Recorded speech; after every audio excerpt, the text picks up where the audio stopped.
diurutkan mulai dari kadar terbesar sampai kadar yang terkecil cara penulisannya ya.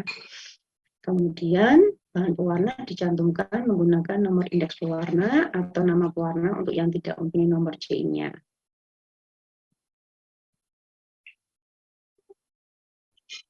Kemudian bahan pewangi atau bahan aromatis dapat menggunakan kata parfum, fragrance, aroma atau flavor ya.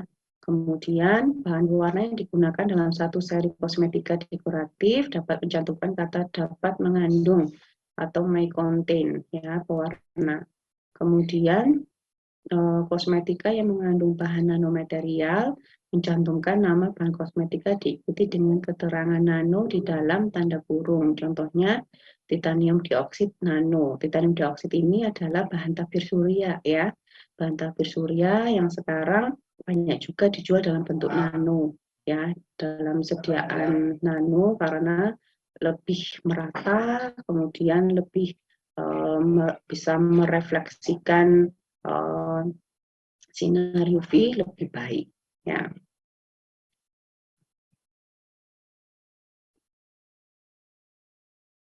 Ya, kemudian negara produsen kosmetika wajib mencantumkan negara produsen ya. Contohnya diproduksi di Indonesia atau made in Jerman atau made in China ya. Itu harus ada ya, made in Thailand ya. Jadi kalian nanti bisa ini produk mana sih, apa produk Cina atau produk Korea ya, karena apa namanya banyak juga yang apa namanya seolah-olah mengeklaim ini ada juga yang produk Korea gitu ya, tapi setelah ditelusur made in China gitu ya, banyak juga yang seperti itu ya. Jadi seolah-olah apa namanya mengeklaim bahwa dia produksi apa namanya skincare Korea, tapi setelah ditelusur negara produsennya China gitu ya. Dan luar biasa ya sekarang produk-produk dari Cina ya itu benar-benar membanjiri Indonesia ya, membanjiri Indonesia dengan harga yang sangat murah ya. Kalau kalian jeli ya, jadi kalau bisa sih saran saya kalian tetap cinta produk dalam negeri ya. Jadi apa namanya tidak ikut-ikutan membeli produk dari luar ya, cinta produk dalam negeri ya. Kemudian ada nama dan alamat lengkap dari pemilik, nomor notifikasi. Ini ya. Apakah itu kosmetika dalam negeri atau kosmetika impor atau kosmetika kontrak ya. Kemudian pencantuman nomor batch, pencantuman batch, ada ukuran, isi atau berat bersih ya. Jadi ukuran mau ini misalnya moisturizer 60 ml, nah ini misalnya satuan metrik toner 50 ml gitu ya. Kemudian pencantuman kadaluarsa untuk tanggal, bulan, atau boleh juga bulan dan tahun ya. Jadi nggak harus tanggal, boleh ternyata di aturan BPOM tanggal, bulan, tahun atau bulan dan tahun. Jadi boleh hanya bulan sama tahun. Nah, kemudian ini kita belajar nomor notifikasi ya, supaya mencegah bentuk apa namanya pemalsuan dari kosmetik. Industri kosmetik diwajibkan untuk membuat dua dimensi barcode ya, sehingga ketika apa di situ itu apa namanya langsung nyambung ini produk apa, produsennya siapa. Kemudian ada peringatan atau perhatian ya, ini apa yang harus dicantumkan dengan jelas, mudah terbaca, dan proporsional terhadap luas penandaan kosmetika. Ya, misalnya perhatian jangan sampai kena mata dan jangan dihirup, misalnya aerosol ya terutama bertekanan tinggi dan pada suhu di atas 50 derajat Celcius, jangan ditusuk, jangan disimpan di tempat panas atau di dekat api, dan jangan dibuang di tempat pembakaran sampah. Ya. Atau misalnya ini peringatan untuk sediaan mouthwash mengandung fluoride atau alkohol dengan mencantumkan tulisan sebagai berikut, tidak digunakan untuk anak usia di bawah 6 tahun. Ternyata untuk kosmetika yang mengandung bahan yang berasal dari babi ya, harus mencantumkan tanda khusus dengan kotak berwarna hitam di atas dasar putih sebagai berikut.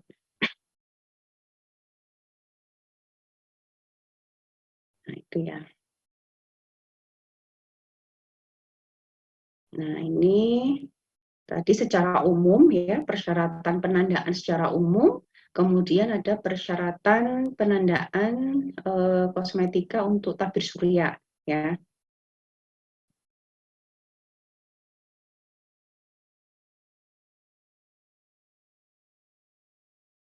Nah, ini ya, beberapa penandaan kosmetika dalam sediaan tabir surya yang harus dicantumkan, misalnya peringatan wajibnya jangan terlalu lama terpapar sinar matahari meskipun menggunakan kosmetika tabir surya atau kalimat lain yang bermakna sama ya. Kemudian peringatan lain untuk masing-masing bahan tabir surya yang digunakan sebagaimana tercantum dalam peraturan BPOM tentang persyaratan teknis bahan kosmetika ya. Jadi ini yang harus dicantumkan untuk kesediaan tabir surya ya.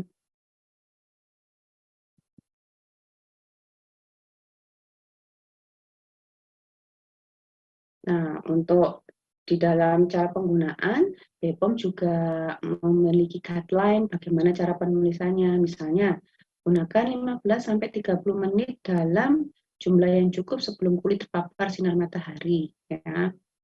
Untuk memperoleh manfaat optimal, dioleskan tipis-tipis. Untuk memperoleh nilai SPF atau PA sesuai dengan yang tercantum pada penandaan, gunakan dengan ketebalan sekitar 2 mg per cm persegi.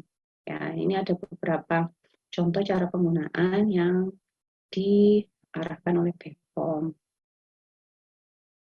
Terus ada juga BPOM juga melarang klaim-klaim di dalam produk tabir surya, misalnya produk melindungi 100% dari sinar UVA atau UVB gitu ya. Produk tidak perlu diaplikasikan ulang sepanjang hari dan atau produk berfungsi sebagai sunblock, dikecualikan untuk kosmetika tabir surya mengandung bahan yang dapat melindungi dari sinar UVA dan UVB. Nah, sekarang tulisannya sunscreen ya, bukan sunblock ya.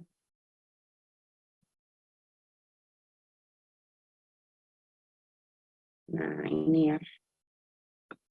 Nilai SPF yang tercantum dalam penandaan kosmetika tabir surya disebut rendah kalau 6-15, sedang 15-30, tinggi 30-50, sangat tinggi lebih dari 50.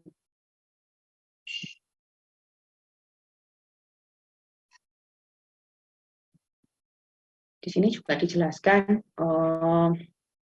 pengertian SPF ya. Jadi sebagai contoh, seseorang pertama kali mengalami kemerahan pada kulit apabila berada di bawah sinar matahari langsung selama 10 menit tanpa menggunakan tabir surya. Maka ketika memakai tabir surya dengan SPF 15, maka kulit akan terlindungi selama 10 kali 15 150 menit. Dengan demikian, bila yang bersangkutan berada di bawah sinar matahari lebih dari 150 menit, maka pemakaian kosmetika tabir surya harus diulang kembali. Ya, ini apa namanya? Contoh arti dari SPF 15 ya.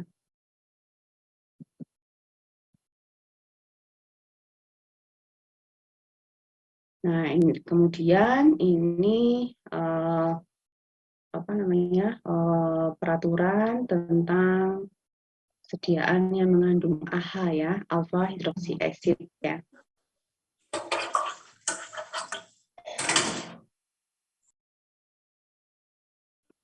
Mungkin saya jelaskan dulu AHA ini apa ya. AHA ini biasanya bahan kosmetika yang umumnya digunakan sebagai pelembab, eksfolian, dan chemical filling ya. Biasanya berikutnya eksfolian ya. Hati-hati penggunaan AHA dalam kosmetika yang tidak tepat, tidak berlebihan, dapat menimbulkan efek yang membahayakan ya.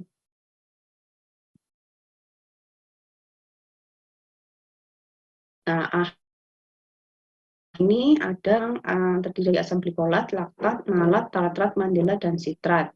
Ya, kalau yang penggunaan AHA dalam kosmetika sedan kulit dikelompokkan jadi 3, yaitu kelompok 1, kandungan AHA dalam kosmetika sediaan kulit dengan kadar sampai dengan 10%, derajat keasaman pH 3,5 atau lebih.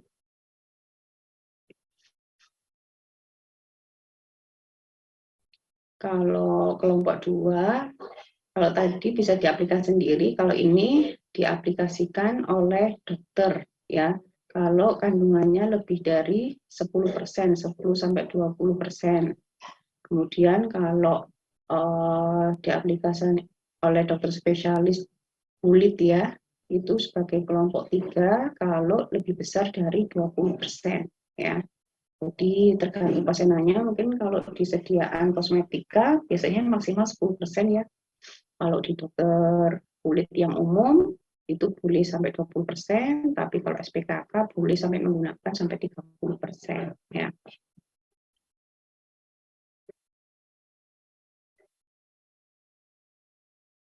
Ini beberapa peringatan untuk sediaan yang mengandung AHA, ya. Produk ini mengandung AHA yang dapat meningkatkan sensitivitas kulit terhadap sinar matahari dan khususnya kemungkinan kulit terbakar. Gunakan tabir surya, pakaian yang melindungi dari sinar matahari, dan batasi paparan sinar matahari selama penggunaan dan seminggu sesudah penggunaan produk, ya.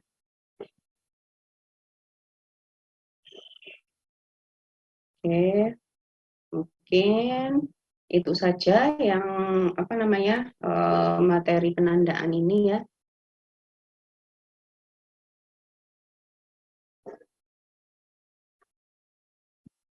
Persyaratan teknis bahan kosmetika. Ini apa intinya? Kalau yang peraturan ini itu untuk kalau kita mau sebagai acuan berapa ya kadarnya bahan aktif atau bahan tambahan yang diperbolehkan oleh BPOM gitu, ya. Maksimalnya berapa gitu. Ini ada di aturan yang persyaratan teknis bahan kosmetika ini, ya. Nah, ini jadi ini misalnya nah,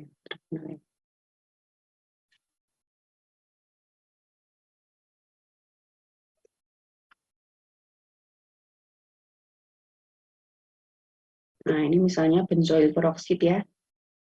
Benzoil peroksid ini biasanya untuk pupuk artifisial gitu, ya. Kadar maksimalnya 0,7%, ya. Jadi ada kalau peraturan ini digunakan sebagai acuan para apoteker yang ada di industri farmasi untuk berapa sih maksimal persenan dari bahan tambahan, bahan aktif yang diperbolehkan oleh BPOM, ya. Oke, itu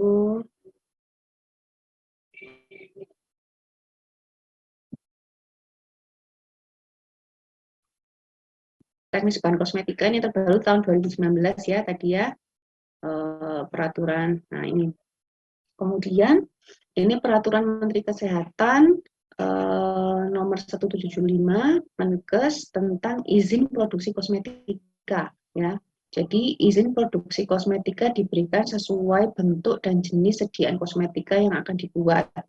Jadi izin produksi kosmetika yang diperbolehkan BPOM itu ada 2, yaitu golongan A sama golongan B. Apa bedanya golongan A sama golongan B? Kalau golongan A itu izin produksi untuk industri kosmetika yang dapat membuat semua bentuk dan jenis sediaan kosmetika, ya, mulai dari bentuk sediaan gel, krim, pokoknya tadi boleh, aerosol segala macam boleh. Kemudian untuk sediaan untuk bayi juga boleh, ya. Itu golongan A. Tapi kalau golongan B, yaitu izin produksi untuk industri kosmetika yang dapat membuat bentuk dan jenis sediaan kosmetika tertentu dengan menggunakan teknologi sederhana, ya. Kalau kita lihat,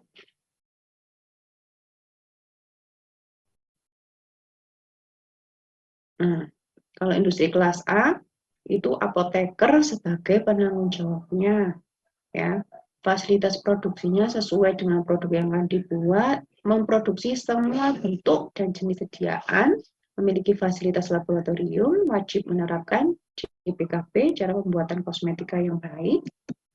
Nah, industri kelas B memiliki sekurang-kurangnya tenaga teknis kefarmasian sebagai penanggung jawab. Ini misalnya, kalau sekarang sih peraturannya berarti misalnya kalian lulus S1 gitu ya, belum jadi apoteker, itu misalnya ditawari untuk menjadi penanggung jawab di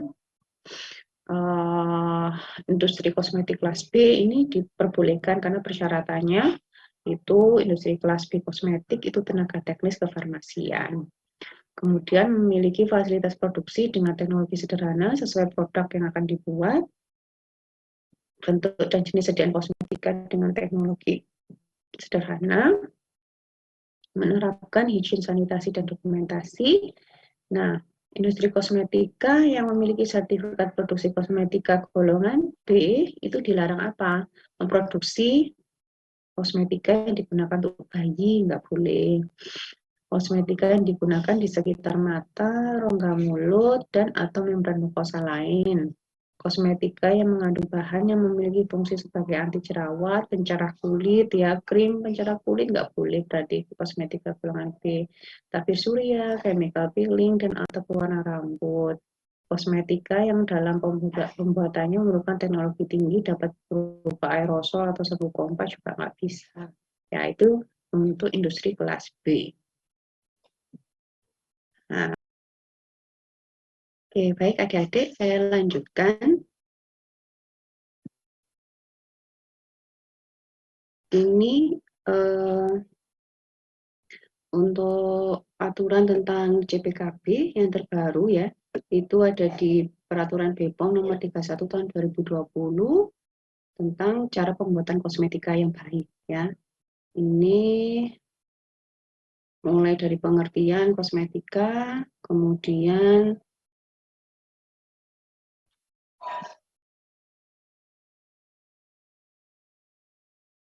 nah ini ya, pedoman dan petunjuk operasional cara pembuatan kosmetika yang baik ada di lampirannya ya. Ini ya. Ini aturannya ini saya ringkaskan di PPT ini ya.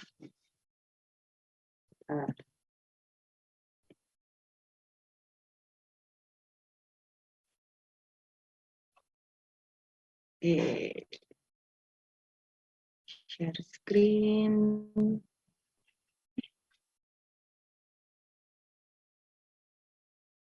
Ya.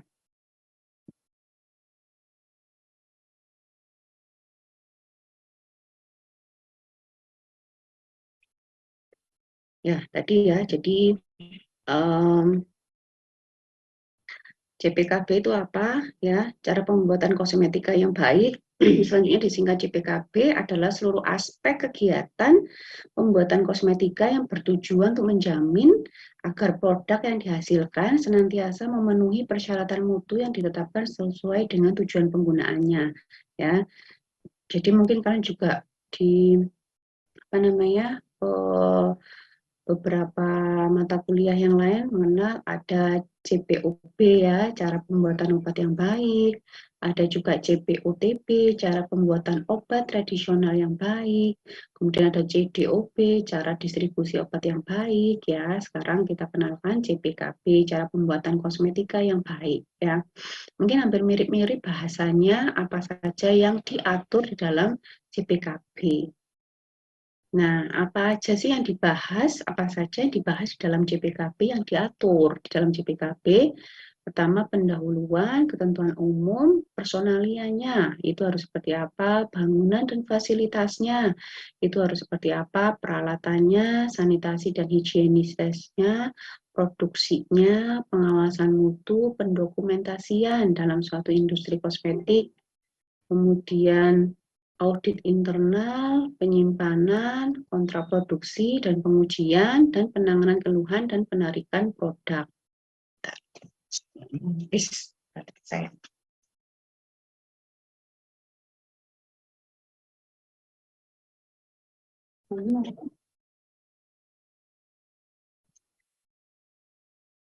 Bukan aja wes. Nah, personalia. Jadi personalia tersedia personel dalam jumlah yang cukup dan mempunyai pengetahuan, pengalaman, keterampilan, dan kemampuan yang sesuai dengan tugas dan fungsinya, personil dalam keadaan sehat dan mampu mengerjakan tugasnya. Tadi ya terutama siapakah yang harus bertanggung jawab untuk industri kelas A sama kelas B. Industri kelas A penanggung jawabnya adalah seorang apoteker, industri kelas B itu penanggung jawabnya boleh tenaga teknis kefarmasian. Nah ini ya. Ini struktur organisasi umum pabrik kosmetik ya, ada kepala pabrik, manajer produksi, manajer QC ya, supervisor, operator, pelaksana akhir. Ini biasanya struktur organisasi umum pabrik kosmetik. Kemudian bangunan dan fasilitas ya. Bangunan dan fasilitas untuk industri kosmetik harus ditempatkan pada lokasi yang sesuai, didesain, dibangun, dan dipelihara. Ya, harus diperhatikan prinsip dasar bangunan dan fasilitas termasuk persyaratan dasar bangunan industri dan penataannya. Misalnya pembuatan denahnya ya, perlu dipantau agar alur produksi tidak saling bertabrakan ya. Ada contohnya juga tadi nanti dibuka di aturan CPKB, ada aturannya misalnya pembuatan krim gitu ya. Jadi mulai penimbangan di gudang, kemudian dimasukkan ke produksi, kemudian mixing, kemudian filling ke dalam pot-pot, kemudian filling packaging ke dus-dus gitu ya. Nah, itu harus dibuat alurnya sedemikian rupa ya. Kemudian penentuan material dinding, lantai, langit-langit agar tidak menjadi sumber kontaminan bagi produk ya. Jadi yang bersama dengan di CPOB ataupun di CPOTB ya, misalnya ujung-ujung dari ruangan itu tidak boleh bersudut ya, jadi melengkung misalnya ya. Kemudian penempatan mesin pada ruangan untuk mengurangi potensi mix up atau ketercampuran antar produk ya, ini harus diperhatikan. Kemudian peralatan dan sarana penunjang. Untuk peralatan dan sarana penunjang ya sangat diperlukan ya pemantauan peralatan yang digunakan untuk pembuktian agar kualitas produknya itu tidak terganggu karena permasalahan peralatan ya. Penjadwalan, verifikasi dan kalibrasi ya. Mungkin kalian pernah mendengar ya istilah kalibrasi.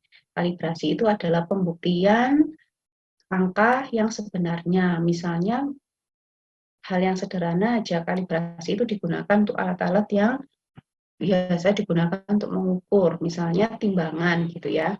Timbangan harus dikalibrasi. Benar nggak timbangan 1 kilo itu benar menunjukkan 1 kilo. Alat-alat itu harus dikalibrasi. Jangan sampai timbangan 1 kilo menunjukkan ternyata setengah kilo gitu misalnya ada kekurangan penimbangan, ada seperti itu ya karena tidak pernah dikalibrasi ya.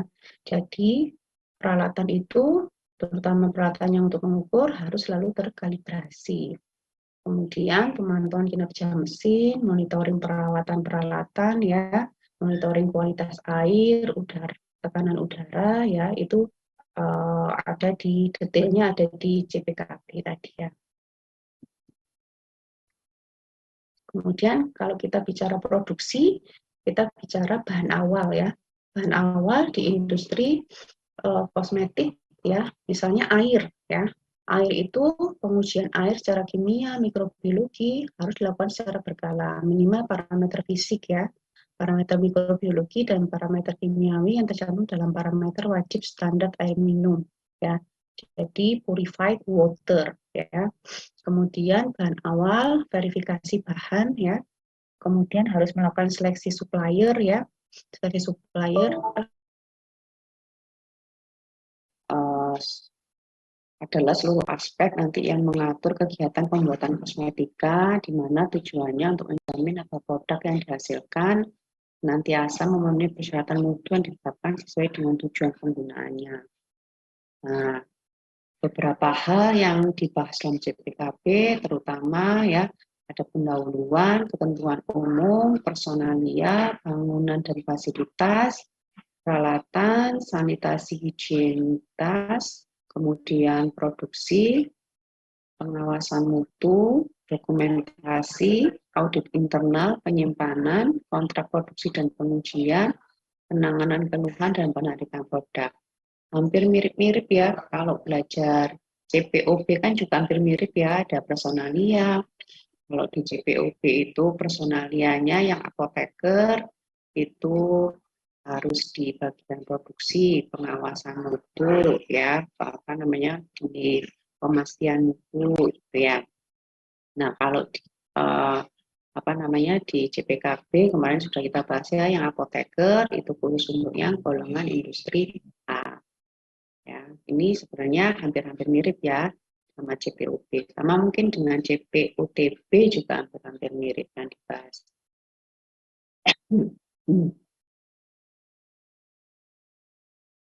Ya, oke, ini personalia ya. Ini biasanya ketika kalian nanti berada di industri farmasi ya, pasti di bagian plan pabriknya ya. Di Jawa Timur lumayan banyak dan apa namanya tiap tahun itu bermunculan industri-industri baru yang memerlukan tenaga teknis kefarmasian ataupun apoteker ya. Jadi biasanya mulai ini ada plan manajernya, kepala pabrik, kemudian manajer produksi, manajer QC ya, kemudian di bawahnya baru supervisor gitu ya. Nah kalau sekali lagi kalau di industri kosmetik cukup sebenarnya persyaratannya satu saja, apoteker itu sudah boleh berdiri ya. Ya, kemudian bangunan dan fasilitas ya. Mungkin kemarin sudah sedikit saya singgung ya. Jadi alur misalnya cara pembuat apa namanya mau bikin krim gitu ya, krim siang gitu. Nah, mulai dari penimbangan bahan baku, alur gudang, kemudian dari gudang masuk ke bagian apa namanya produksi ya, ke bagian mixing ya. Setelah mixing kemudian ke bagian filling ke dalam pot-pot salep, kemudian setelah dalam pot-pot salep kemudian masuk ke dalam kemasan sekunder ya, itu harus bisa diatur sedemikian rupa ya. Sekali lagi industri kosmetik ini luar biasa mulai dari skala yang kecil sampai skala yang besar ya.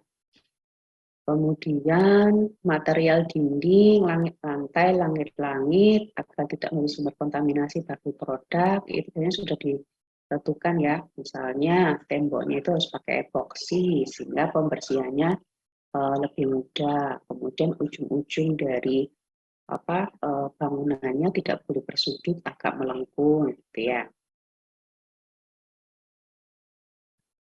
Nah, ini ya ada hubungannya tadi sama dengan juga peralatan dan sarana penunjang itu harus ada penjadwalan verifikasi dan kalibrasi dari peralatan ya. Adik-adik semester 5 nanti nggak boleh salah lagi ya kalau menjelaskan kalibrasi itu apa ya. Kalibrasi itu nggak boleh nanti contoh kalibrasi apa ya, kalibrasi botol gitu mesti jawabannya, nggak boleh ya, itu salah. Kalibrasi itu apa sih? Kalibrasi itu adalah penunjukan nilai yang sebenarnya. Biasanya kalibrasi itu pada alat ukur, ya, bukan pada botol. Botol kan bukan alat ukur, ya.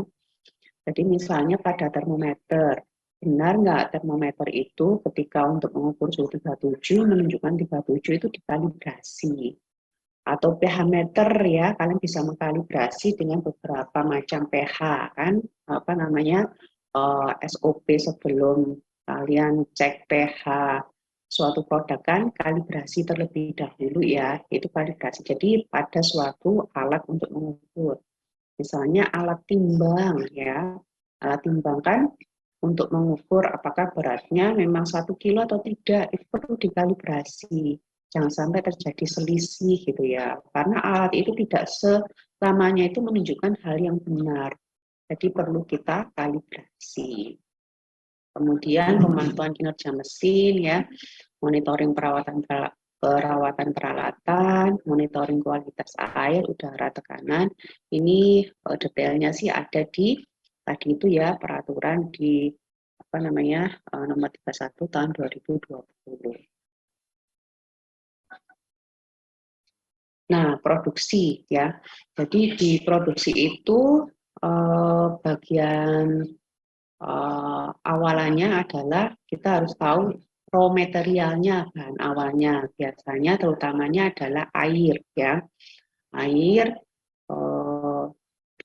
yang digunakan di industri kosmetik itu adalah yang standarnya purified water ya. Pengujian air secara kimia dan mikrobiologinya dilakukan secara berkala ya. Jadi ada persyaratannya. Kemudian itu dari sisi air. Kemudian bahan baku ya perlu diverifikasi ya. Contohnya mungkin seperti propilen glikol. Kalian kan ya gliserin itu ya, itu juga perlu dicek apa namanya sumber asalnya dari mana. Apalagi sekarang setelah ada kasus seperti itu ya, verifikasi bahan jadi sangat penting. Kemudian seleksi supplier ya, itu yang akan kira-kira pekerjaan yang akan kalian lakukan di industri farmasi, industri kosmetik ya. Kemudian kualifikasi gudang ya, jadi bahan awal itu kan pasti disimpan di gudang ya, jadi kondisi suhu, relatif humidity-nya itu perlu dipantau.